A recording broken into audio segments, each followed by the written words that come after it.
Hello students, this is part 2 of second chapter of class 11 that is basic accounting terms। अगर आप लोगों ने first part इस video का नहीं देखा है तो मेक श्योर आप लोग उसको जरूर देखेंगे। हमारा फर्स्ट टर्म है आज के इस वीडियो का गुड्स।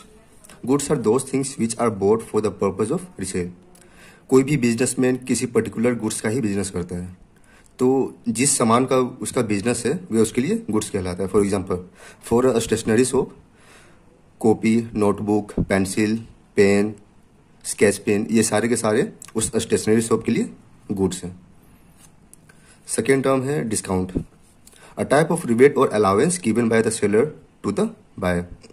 यानी इसको एक तरह से छूट बोल सकते हैं जो एक सेलर अपने कस्टमर को प्रोवाइड करता है। और ये डिस्काउंट मेनली टू टाइप्स के होते हैं। फर्स्ट है ट्रेड डिस्काउंट एंड सेकेंड है cash discount.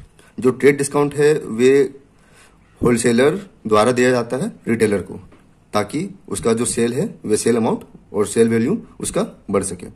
It is a discount on the retail price of the goods. और ये जो प्राइस ऑफ गुड्स होता है रिटेल प्राइस, उस पर ही अलाउ किया जाता है। It is allowed to a retailer by wholesaler, जैसा कि मैंने अभी कहा। It is not recorded in the books of account. और ये बुक्स ऑफ अकाउंट में रिकॉर्ड नहीं किया जाता, या तो वे जर्नल एंट्री हो या कोई भी प्रॉफिट एंड लॉस अकाउंट हो, यानी बुक्स ऑफ अकाउंट में उसको रिकॉर्ड नहीं किया जाता है। सेकंड है cash discount. As opposite to trade discount, इसको हम लोग बुक्स में रिकॉर्ड करते हैं। और ये डिस्काउंट जो है वे कस्टमर को प्रोवाइड किया जाता है, जबकि जो ट्रेड डिस्काउंट है वे रिटेलर को प्रोवाइड किया जाता है जो रीसेल पर्पज के लिए गुड्स को खरीद रहा है। और जो कैश डिस्काउंट है वे कस्टमर को for the ultimate consumption of goods के लिए अलाउ किया जाता है, ताकि उसको इंस्टेंट पेमेंट रिसीव हो सके from the customer. It is a discount allowed to customers for making instant payment. It is recorded in the books of account. Next term है हमारा बैड डेब्ट्स। हम लोग जब भी क्रेडिट में सेल करते हैं तो वे कस्टमर हम लोग के लिए डेटर होता है। तो एक ऐसा डेटर जिससे हम लोग की आशंका होता है कि वे अब हमें जो पेमेंट है वे नहीं पे करेगा, तो उस पोर्शन ऑफ डेटर को हम लोग बैड डेब्ट्स बोलते हैं। So bad debts is that portion of debtors which can not be collected. Next है स्टॉक, और उसका दूसरा नाम इन्वेंट्री भी है। तो स्टॉक और inventory that portion of goods को बोलते हैं जो साल के अंत में हम लोग के गोदाम में पड़ा रह जाता है, जो बिकता नहीं है। Those goods which are lying unsold at the end of accounting period. Stocks mainly three types के होते हैं। फर्स्ट है stock of raw material, second है stock of work in progress and third है stock of finished goods. So what is stock of raw material?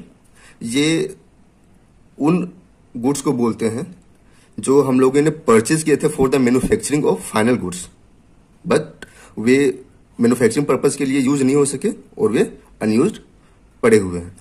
So a stock of raw material purchased for using them in manufacturing of goods but lying unused, जो अभी तक use नहीं हुए for the purpose of manufacturing of final goods। Second types of stock है stock of work in progress. ये partly finish goods है जो कि बिजनेस में पड़े हुए रह जाते हैं eight the end of accounting period. Third stock है स्टॉक ऑफ फिनिश्ड गुड्स। एक ऐसे गुड्स जो कि कंप्लीटली प्रोसेस्ड हो चुके हैं, कंप्लीटली मैन्युफैक्चर्ड हो चुके हैं और वे फॉर रिसेल पर्पज के लिए तैयार हैं, बट वे सेल नहीं हुए हैं और हमारे गोदाम में अभी भी पड़े हुए हैं। So completely processed goods which are ready for sale but are lying unsold at the end of accounting period. Next term है डेटर्स। एक ऐसा कस्टमर जो हम लोग से क्रेडिट में गुड्स को परचेज किया हो। Any person who owes money to us to which goods have been sold on credit. तो जब भी हम लोग गुड्स को सेल करते हैं ऑन क्रेडिट तो वे कस्टमर हम लोग के लिए डेटर्स कहलाता है और ये हमारे लिए एसेट्स होते हैं। नेक्स्ट टर्म है बिल रिसीवेबल्स। अच्छा, डेटर्स और बिल रिसीवेबल ये दोनों कंबाइन होके हम लोग के लिए ट्रेड रिसीवेबल्स बन जाते हैं जो हम लोग के लिए एसेट्स हैं। तो बिल रिसीवेबल क्या है? A legal agreement in form of bill which states that the customer will make a payment at a future date। तो बिल रिसीवेबल एक तरह का एग्रीमेंट है between the customer and the seller, जिसमें एक customer ये एक्सेप्ट करता है कि at a future date, at a certain date वे उसके जितने भी पेमेंट है उनको पे कर देगा, चुकता कर देगा। नेक्स्ट है क्रेडिटर्स। ये डेटर्स का अपोजिट साइड है। डेटर्स हम लोग के लिए एसेट्स है और डेटर्स तब बनता है जब हम लोग गुड्स को क्रेडिट में सेल आउट करते हैं। वेरेज क्रेडिटर्स जो है वे हमारे लिए लायबिलिटीज है। जब भी हम लोग गुड्स को क्रेडिट में परचेज करते हैं तो वे जो हम लोग को सप्लाई करता है गुड्स वे हमारे लिए क्रेडिटर कहलाता है, और ये हम लोग के लिए रिस्पॉन्सिबिलिटी है कि हम लोग उसको पेमेंट करेंगे at a future date. So a person to whom money is owed for the amount of goods purchase on credit. तो जब भी हम लोग गुड्स को सेल करते हैं ऑन क्रेडिट तो हम लोग के लिए वे कस्टमर डेटर बन जाता है, और जब भी हम लोग गुड्स परचेज करते हैं क्रेडिट पे तब वे सप्लायर जो गुड को सप्लाई करता है हम लोग को वे हम लोग के लिए क्रेडिटर बन जाता है। नेक्स्ट है bills payable. Bills payable is opposite to bills receivable. Bills receivable हम लोग के लिए एसेट्स था, वेरेज बिल्स पेएबल हम लोग के लिए लायबिलिटीज है। A bill which states amount payable to the supplier at a future date. Bills payable में हम लोग को पेमेंट करना पड़ता है to the supplier at a future date, और ये एग्रीमेंट होता है between us and the supplier. Debtors and bill receivable combine होके बनते हैं trade receivable, and creditors and bills payable combine होके बनते हैं ट्रेड पेएबल्स। नेक्स्ट टर्म है capital receipts. These receipts are non-recurring in nature. It either creates the liability or reduces the assets of a company. तो जब भी inflow of money होता है business में और वे नॉन रेकरिंग का हो, मतलब इरेगुलर इन नेचर हो, एक ऐसा इनफ्लो जो हमारे बिजनेस का जो एक्टिविटी है उससे रिसीव ना हुआ हो बल्कि वे नॉन रेकरिंग हो, या तो ये हमारा लायबिलिटी को इंक्रीज करता है या तो हमारे एसेट्स को डिक्रीज करता है। For example sale of fixed assets. अगर हम लोग ने फर्नीचर, बिल्डिंग, कार, ये जो एसेट्स है हम लोग के बिजनेस के लिए, अगर उसको सेल आउट करते हैं सो जो मनी रिसिप्ट होता है उनको हम लोग कैपिटल रिसिप्ट बोलते हैं। और यहाँ ये जो रिड्यूसेस द एसेट्स है वे mainly for the fix assets है।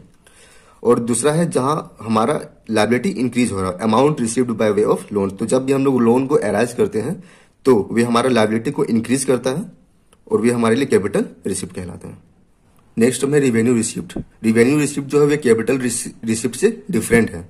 वे इरेगुलर इन नेचर था और नॉन रेकरिंग जिसको हम लोग बोल सकते हैं, वेरे जो रिवेन्यू रिसिप्ट है वे रेकरिंग इन नेचर है, यानी नॉर्मल बिजनेस डेज में हमेशा ये रिसिप्ट होता है। तो ये इनफ्लो ऑफ मनी जो है वे बिजनेस ट्रांजेक्शन से ही होता है। These are receipt of recurring nature. It neither creates any liability और nor any reduction in the assets. और इससे हमारे लायबिलिटी या एसेट्स पे कोई इफेक्ट नहीं पड़ता है। इसका एग्जांपल है first amount receive from sale of goods. जिस सामान में हम लोग बिजनेस को डील करते हैं उनको हम लोग गुड्स कहते हैं, और उसका जब सेल करते हैं जो मनी रिसिप्ट होता है, इनफ्लो होता है, उसको हम लोग रिवेन्यू रिसिप्ट बोलते हैं। सेकेंड एग्जाम्पल है interest on investment. Next term है expenditure. Expenditure means outflow of money from the business, यानी जितने भी हम लोग खर्चे करते हैं फॉर सर्टेन बेनिफिट्स उनको हम लोग एक्सपेंडिचर करते हैं। It is the money spend for the receipt of a benefit. और जो एक्सपेंडिचर है वे मेनली 3 टाइप्स के होते हैं। फर्स्ट टाइप है capital expenditure. Money spent on purchase और maintaining fixed assets such as land, building etcetera, उन सारे खर्चों को हम लोग कैपिटल एक्सपेंडिचर कहते हैं। यानी जितने भी फिक्स्ड एसेट्स हैं, या तो उनको परचेज करने पर या तो उनको मेंटेन करने में जितने भी हमारे खर्चे होते हैं वे सब कैपिटल एक्सपेंडिचर में इंक्लूड होते हैं। नेक्स्ट है रिवेन्यू एक्सपेंडिचर। ये जो रिवेन्यू एक्सपेंडिचर है ये कोई फिक्स्ड एसेट्स का जो स्टॉक है उनको इंक्रीज नहीं करता, बल्कि उनको मेंटेन करने में हेल्प करता है।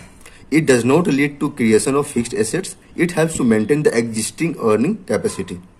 और ये जो है हमारे बिजनेस के डे टू डे में खर्च होता है। It is incurred for day to day running of the business. Third term है डिफर्ड रिवेन्यू एक्सपेंडिचर। ये दोनों से हटके है। ये रिवेन्यू इन नेचर ही होता है, बट इसका जो बेनिफिट है हम लोग को मल्टीपल ईयर्स में रिसीव होते हैं। जिस ईयर हम लोगों ने इस खर्चे को किया उसी साल बस हम लोग को बेनिफिट रिसीव नहीं होता है, इंस्टेड हम लोग को इसका बेनिफिट फ्यूचर ईयर में भी होता रहता है। It is a type of revenue expenditure but its benefit is to be derived in multiple years. इसका सबसे बेस्ट एग्जांपल है एडवर्टीजमेंट एक्सपेंस, क्योंकि एडवर्टीजमेंट में बहुत ज्यादा बल्क अमाउंट में एक्सपेंडिचर होता है और वे एक ही अकाउंटिंग पीरियड में होता है, बट उसका जो बेनिफिट है वे फ्यूचर ईयर्स में भी हम लोग को रिसीव होता रहता है। लास्ट टर्म है स्टोर्स। स्टोर्स उन सारे सामान को कहते हैं जो बिजनेस में कंजम्पशन पर्पज के लिए होता है, उनको बेचने के लिए हम लोग परचेज नहीं करते हैं। Materials help for consumption in business, they are not meant for resale. जितने भी फिक्स्ड एसेट्स हैं या तो उनके मेंटेनेंस के लिए या पैकिंग मटेरियल्स या कोई छोटे मोटे सामान जो मशीनरी को रिपेयर करने में हेल्प करते हैं, उन सबको हम लोग स्टोर्स बोलते हैं। एग्जांपल है लुब्रिकेंट्स, जिसमें मोबिल आ जाता है, डीजल आ जाता है, या oils, spare parts of machineries and packing materials and many others. I hope मैंने सारे के सारे टर्म्स जो हैं बेसिक अकाउंटिंग टर्म्स, उनको मैंने कवर कर लिया है और आप लोग को सीखने के लिए भी बहुत कुछ मिला होगा। अगर कोई टर्म अगर आपको लगता है कि छूट गया हो तो प्लीज़ कमेंट करें और मुझे बताएं कि कौन सा और टर्म्स बाकी रह गया जो आप लोग को नहीं पता है, तो मैं कोशिश करूंगा कि उन पे अलग से एक वीडियो बनाऊं। Thanks for watching.